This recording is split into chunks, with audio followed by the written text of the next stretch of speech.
Karachi national bank stadium का तज़ीन और आइश के बाद इफ्तिताह कर दिया गया है। वज़ीर आला सईद मुराद अली शाह और गवर्नर सिंध कामरान स्टेडियम का इफ्तिताह किया। मौके पर चेयरमैन पीसीबी मोहसिन नकवी, वफाकी वजीर खालिद मकबूल सदीकी भी मौजूद थे। इफ्तिताही तकरीब में पाकिस्तान क्रिकेट स्क्वाड स्टेज पर पहुंचा और खिलाड़ियों ने कराची स्टेडियम में भी चैंपियन ट्रॉफी के किट की रोनुमाई की। 3 अरब 50 करोड़ रुपए की लागत से तज़ीन और आइश के मंसूबे का पहला मरहला मुकम्मल होने के बाद मुनक्किद इफ्तिताही तकरीब में रंगारंग मौसीकी का प्रोग्राम भी रखा गया। मारूफ गुलकारों अली जफर, शफकत अमानत अली और साहिर अली बग्गा ने अपने फन का मुजाहरा किया। स्टेडियम में नस्ब की जाने वाली जदीद तर्ज की LED लाइट्स की मदद से लेजर लाइट्स शो भी पेश किया गया। तकरीब के आखिर में आतिशबाजी का शानदार मुजाहरा किया गया। तकरीब में शिरकत के लिए आम अफराद का दाखिला मुफ्त रखा गया था।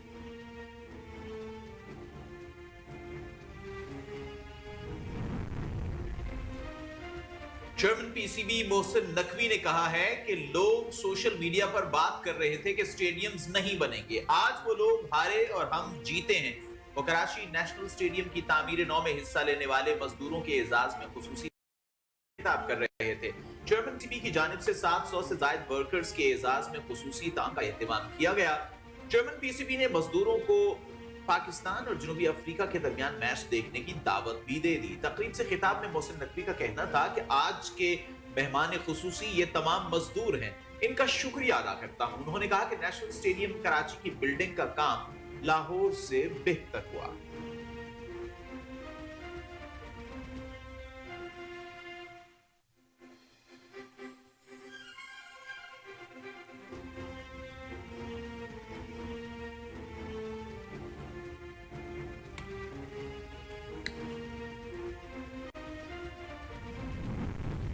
वज़ीर आज़म शहबाज शरीफ और मुत्तहदा अरब अमारात के सदर शेख मोहम्मद बिन ज़ैद अल नहयान की मुलाकात हुई है। अबूज़ेबी में होने वाली मुलाकात में army chief general Asim Munir भी शरीक थे। मुलाकात में पाकिस्तान और UAE के दरमियान ताउन के फ़रोग पर तबादला ख्याल किया गया। इक़्तिसादी और तजारती और दीगर शोबों में दोनों ममालिक के दरमियान मौजूद इश्तराक और ताउन पर गुफ्तगू हुई। अमाराती हुकूमत के एलामिये के मुताबिक मुलाकात के दौरान इलाकाई और आलमी सूरत हाल, खास तौर पर मशरक़ वुस्ता की ताज़ा पेशरफ्त पर तबादला ख्याल किया गया।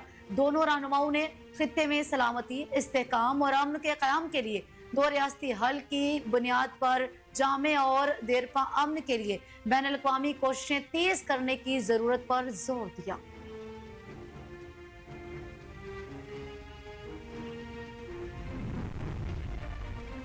कौमी असम्बली में अरकान पार्लियामेंट की तनख्वाहों और अलाउंसेस में इजाफे का तरमीमी बिल कसरत राय से मंजूर। कौमी असम्बली इजलास में अरकान की तनख्वाहों और अलाउंसेस में इजाफे से मुताल्लिक बिल रोमीना खुर्शीद आलम ने पेश किया, जिसे कसरत राय से मंजूर कर लिया गया। इस मौके पर स्पीकर कौमी असम्बली अय्याज सादिक ने कहा कि आप लोग पार्लियामान को जाली भी कहते हैं और खुद संजीदा नहीं होते। जो रुकन बढ़ी हुई तनख्वाह नहीं लेना चाहता वो लिख कर दे। वजीर कानून आजम नजीर तारड़ ने भी कहा कि जो मेंबरान बढ़ी हुई तनख्वाह नहीं लेना चाहते वो स्पीकर ऑफिस को इत्तला दें।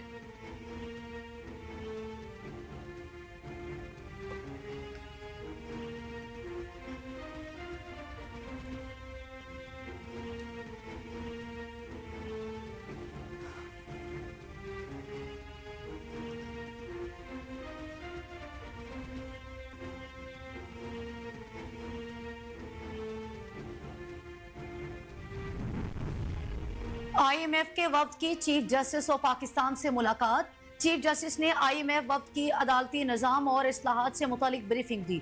जजिस तकर्रुरी और आईनी तरमीम पर भी वफ्द से बातचीत हुई। ज़राए का कहना है कि मुलाकात के बाद IMF का 6 रुकनी वफ्द सुप्रीम कोर्ट से रवाना हो गया। IMF के खुसूसी वफ्द से सुप्रीम कोर्ट में मुलाकात के बाद सहाफ़ियों से बातचीत करते हुए चीफ जस्टिस यहया फिक्दी ने कहा है कि बानी PTI का खत जजिस आईनी कमेटी को भिजवाया है। आईनी बेंच ने ही इस मामले को देखना है।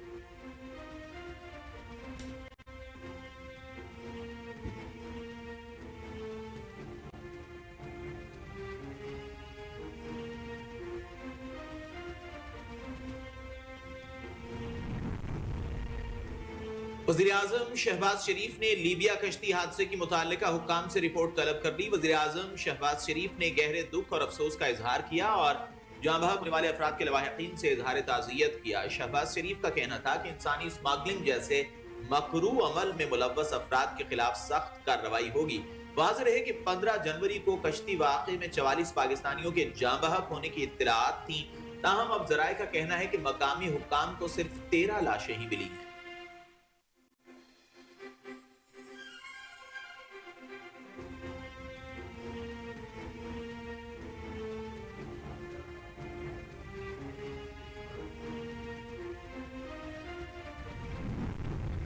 तहरीक इंसाफ ने 4 साल दौरे इक़्तिदार में एक धेले का काम नहीं किया।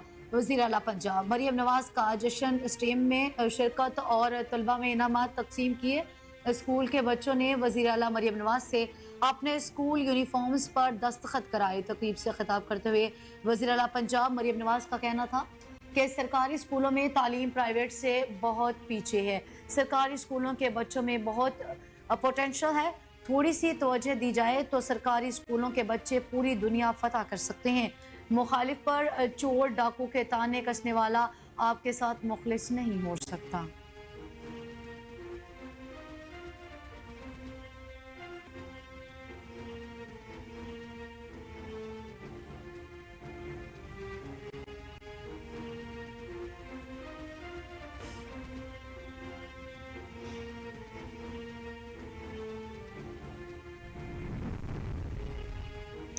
सुप्रीम कोर्ट में फौजी अदालतों में सिविलियंस के ट्रायल से मुताल्लिक इंट्रा कोर्ट अपील पर समाअत के दौरान जस्टिस हसन अजहर रिजवी ने रिमार्क्स दिए, आजकल जलाओ घिराओ और तोड़फोड़ करना फैशन बन चुका है। जस्टिस अमीनुद्दीन खान की सरबराही में 7 रुकनी आईनी बेंच केस की समाअत की।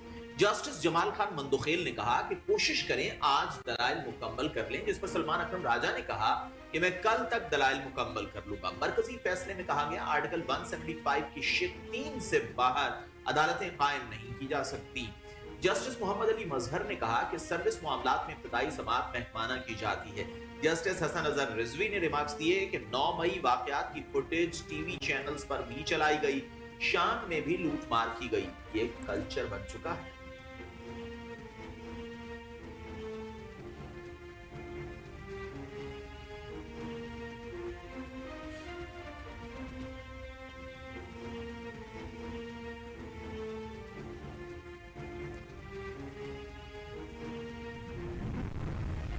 इस्लामाबाद हाई कोर्ट ने पैका कानून के खिलाफ दरखास्त पर अटॉर्नी जनरल को नोटिस जारी करके मुआवनत के लिए तलब कर लिया। इस्लामाबाद हाई कोर्ट के जस्टिस अमीन मिनहास ने PFUJ और एंकर्स एसोसिएशन के पैका के खिलाफ दरखास्त पर समाअत की। PFUJ की जानिब से वकील इमरान शफीक एडवोकेट और एंकर्स एसोसिएशन की जानिब से रियासत अली आज़ाद एडवोकेट अदालत पेश हुए। PFUJ के वकील इमरान शफीक एडवोकेट ने दलाइल का आगाज करते हुए कहा कि पैका कानून का इतनी जल्दबाजी में बनाया गया कि शिकों के नंबर भी दर्ज नहीं है। कानून में इस कदर गलतियां हैं कि दरखास्त देहंदा की तारीफें कर दी गई हैं।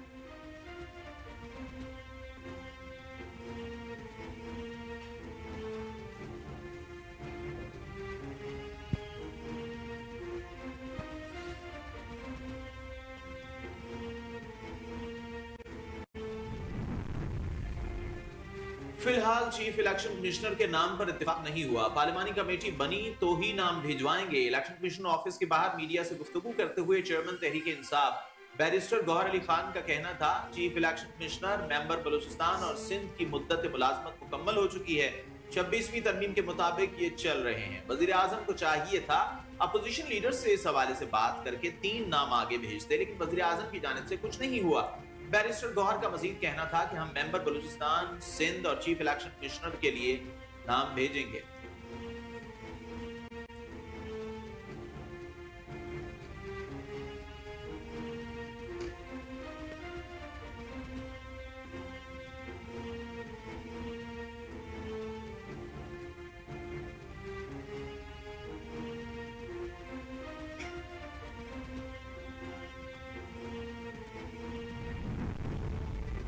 PTI ने इंट्रा पार्टी इंतखाबात केस जवाब जमा करवाने के लिए एक बार फिर मोहलत मांग ली है।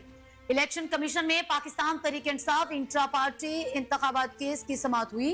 केस की समाअत चीफ इलेक्शन कमिश्नर की सरबराही में 3 रुकनी कमीशन ने की। पीटीआई की जानिब से बैरिस्टर गौहर इलेक्शन कमीशन के सामने पेश हुए, जबकि अकबर एस बाबर भी इलेक्शन कमीशन में पेश हुए। दौरान समाअत बैरिस्टर गौहर अली खान ने इस्तदा की कि इलेक्शन कमीशन हमें कुछ मोहलत दे दे, दरखास्त गुजार पहले दलाइल दें, बाद में हम भी तफसीली दलाइल देंगे, तब तक हमें दस्तावेजात भी मिल जाएंगी। बाद इलेक्शन कमीशन ऑफ पाकिस्तान ने बैरिस्टर गौहर की इस्तदा मंजूर करते हुए पीटीआई इंट्रा पार्टी इंतखाबात केस की समाअत 4 मार्च तक मुलतवी कर दी।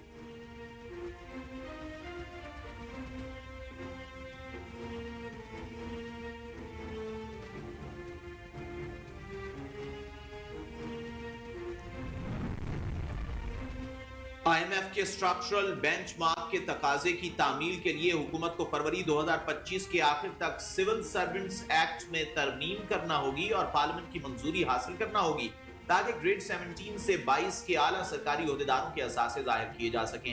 दूसरी जानिब IMF के गवर्नेंस और करप्शन डायग्नोस्टिक असेसमेंट के तकनीकी मिशन ने FBR के साथ इंसानी वसाइल, इंटेग्रिटी मैनेजमेंट सेल, भर्ती के अमल, मुआवजे और दीगर मुताल्लिका उमूर पर वर्चुअल बातचीत।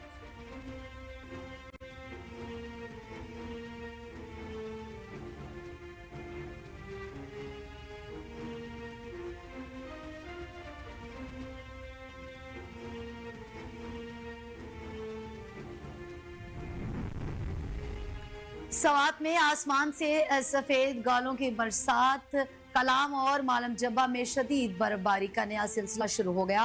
सवात में हर शय ने सफेद चादर ओढ़ ली, नज़ारे निखर कर मजीद हसीन हो गए। बर्फबारी से लुत्फानंदोज होने के लिए बड़ी तादाद में सयाहों ने वादी का रुख कर लिया। सवात के मैदानी इलाकों में वक्फे वक्फे से बारिश का सिलसिला भी जारी, सर्दी की शिद्दत मजीद बढ़ गई।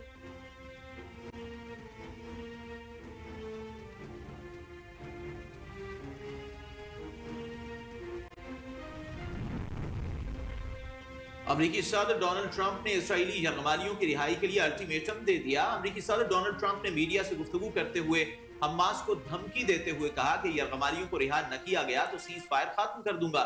यरगमालियों के बारे में मालूम नहीं कि वो जिंदा हैं या नहीं। डोनाल्ड ट्रंप ने मजीद कहा कि उर्दन और मिस्र पनाहगुजीनों को नहीं लेते तो इन दोनों ममालिक की इमदाद बंद कर सकते हैं। उम्मीद है उर्दन पनाहगुजीनों को लेने पर तैयार हो जाएगा।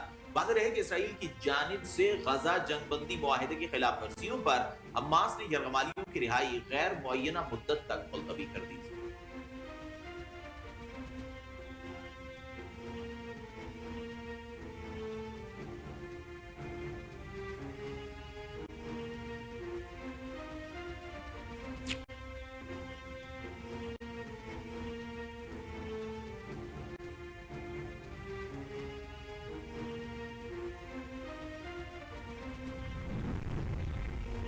पाकिस्तान क्रिकेट टीम के fast bowler Haris Rauf injury की वजह से अफ्रीकी सीरीज के बकिया मैचेस से बाहर हो गए। हारिस रऊफ की जगह आकिब जावेद को अफ्रीकी सीरीज के लिए कौमी क्रिकेट टीम के स्क्वाड में शामिल किया गया है। अफ्रीकी सीरीज से पहले मैच में हारिस रऊफ न्यूजीलैंड के खिलाफ 37वें ओवर में बॉलिंग करवाते हुए इंजरी का शिकार होकर ओवर मुकम्मल करवाए बगैर ही मैदान से बाहर चले गए थे। जबकि क्रिकेट बोर्ड का कहना है कि हारिस रऊफ की इंजरी संजीदा नौयत की नहीं, वो आईसीसी